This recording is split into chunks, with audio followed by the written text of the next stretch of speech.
Studi Akuntansi Perpajakan. NIM saya 2102010039.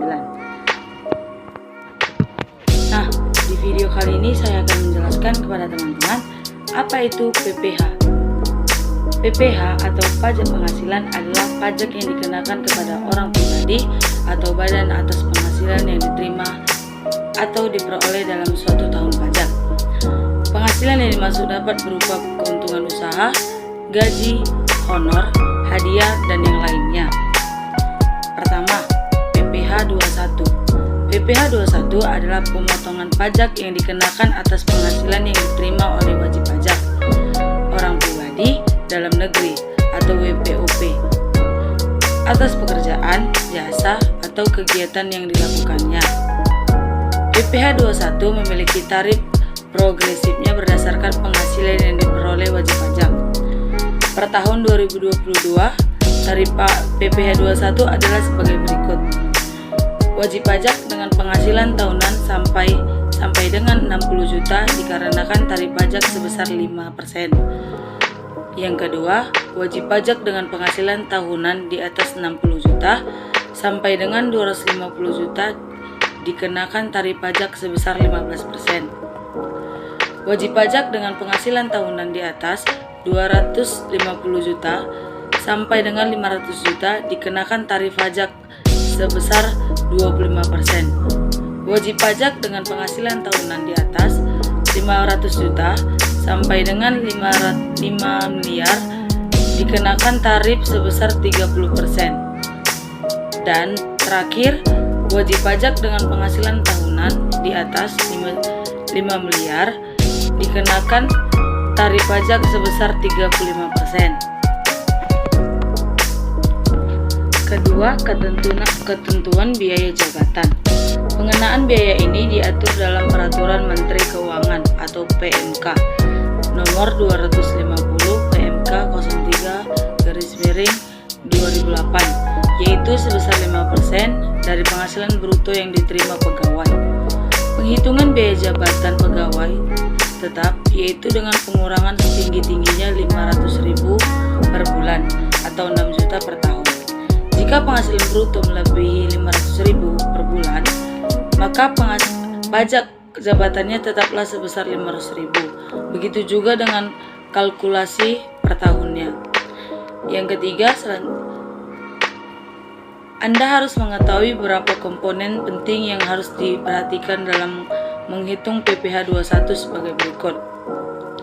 Penghasilan tidak kena pajak merupakan ambang batas yang menentukan apakah seorang memiliki kewajiban untuk membayar pajak penghasilan atau tidak. Selain itu, penghasilan tidak kena pajak juga berfungsi sebagai pengurangan dalam menghitung pajak yang terutang berdasarkan harmonisasi undang-undang peraturan perpajakan. Penghasilan tidak kena pajak adalah sebagai berikut: 54 juta per tahun untuk wajib pajak per orang pribadi, tambahan 4.500.000 per tahun bagi wajib pajak yang sudah menikah atau berkeluarga, 54 juta per tahun untuk wajib pajak per orang pribadi yang menikah dan penghasilan bersama, 4,5 juta per tahun untuk setiap anggota keluarga, saudara dan keluarga karena perkawinan garis lurus dan anak angkat menjadi tanggungan penuh minimal 3 orang untuk setiap keluarga. Perlu diingat, setor atau bayar PPh pada tanggal 10 bulan sebelum berikutnya. Lapor PPh 21 pada tanggal 20 bulan berikutnya. Yang kedua, PPh 22. PPh 22 adalah pajak yang dikenakan kepada bendahara dan badan-badan tertentu, baik milik pemerintah maupun swasta, yang melakukan kegiatan perdagangan ekspor dan impor. Sekarang dengan adanya Peraturan Menteri Keuangan, pemerintah melebarkan badan-badan yang berhak memungut PPh 22 yang menjadi wajib badan yang melakukan perjualan barang yang tergolong sangat mewah. PPh 22 dikenakan terhadap perdagangan barang yang dianggap menguntungkan dikenakan. Karena itu PPh 22 dapat dikenakan baik saat penjualan maupun pembelian. Tarif PPh pasal 22 bervariasi bergantung dari objek pajaknya, yaitu berkisaran 0,25% hingga 1,5%.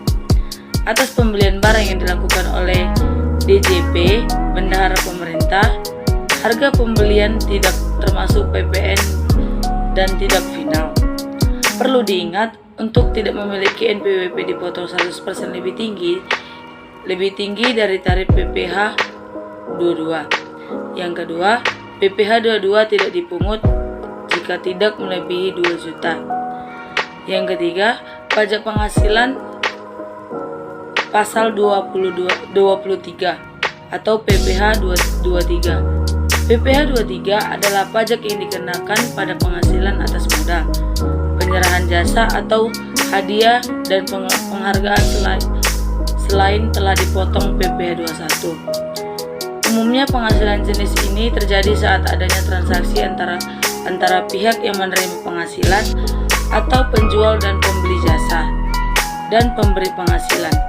Pihak pemberi penghasilan atau pembeli atau penerima jasa akan memotong dengan melaporkan PPh pasal 23 tersebut kepada kantor pajak. Objek PPh 23 telah ditambahkan oleh pemerintah hingga menjadi 62 jenis jasa lainnya seperti yang tercantum dalam PMK nomor 141 strip PMK 03 2015. Pihak pemotong PPh 23 dan pihak yang dikenakan PPh 23 tidak semua pihak dapat dikenakan ataupun memotong PPh 23. Pihak-pihak tersebut hanya mereka yang masuk pada kelompok berikut. Yang pertama, pihak pemotong PPh pasal 23, badan pemerintah, subjek pajak dalam negeri, penyelenggaraan kegiatan, bentuk usaha tetap atau BUT, perwakilan perusahaan luar negeri lainnya, wajib pajak orang pribadi dalam negeri tertentu yang ditunjuk Direktur Jenderal Pajak. Yang kedua, penerima penghasilan yang dipotong PPh 23, wajib pajak dalam negeri, bentuk usaha tetap atau BUT, jasa tarif 2%. Yang keempat, PPh 25, wajib pajak atau WP, baik berupa orang pribadi ataupun badan yang melakukan suatu kegiatan usaha dikenai pajak penghasilan atau PPh pasal 25 angsuran. PPh tiap bulannya, keterlambatan baik dalam menyetor maupun melapor dapat dikenai sanksi sesuai ketentuan dan peraturan yang berlaku. Pengertian PPh 25, pajak penghasilan pasal 25 adalah pajak yang dibayar secara bertahap, cicilan pajak selama 12 bulan. Tujuannya adalah untuk meringankan beban wajib pajak, mengingat pajak yang terutang harus dilunasi dalam bentuk waktu 1 tahun. Pembayaran ini harus dilakukan sendiri dalam tidak bisa diwakilkan. Cara menghitung PPh 25 dengan mengurangi PPh yang terutang dan penjumlahan dari kredit pajak. Bayar cicilan pada tanggal 15 bulan sebelumnya. Yang kelima, PPh final. PPh final merupakan pajak yang dikenakan langsung saat wajib pajak menerima penghasilan. Pungutannya yang seketika membuat penghasilan dikenai PPh final tidak lagi diikutsertakan dalam perhitungan pajak terutang tahunan. Demikian penghasilan itu harus dilaporkan dalam surat pemberitahuan atau SPT. Pajak tidak dapat dikreditkan dengan PPh terutang. Tarif PPh final, tarif 20% untuk bunga, tarif 10% untuk sewa, tarif 2% untuk jasa kontribusi. Bayar pada tanggal 10 bulan berikutnya, lapor pada tanggal 20 bulan berikutnya. Sekian dari video penjelasan saya. Saya mengucapkan terima kasih. Bye-bye.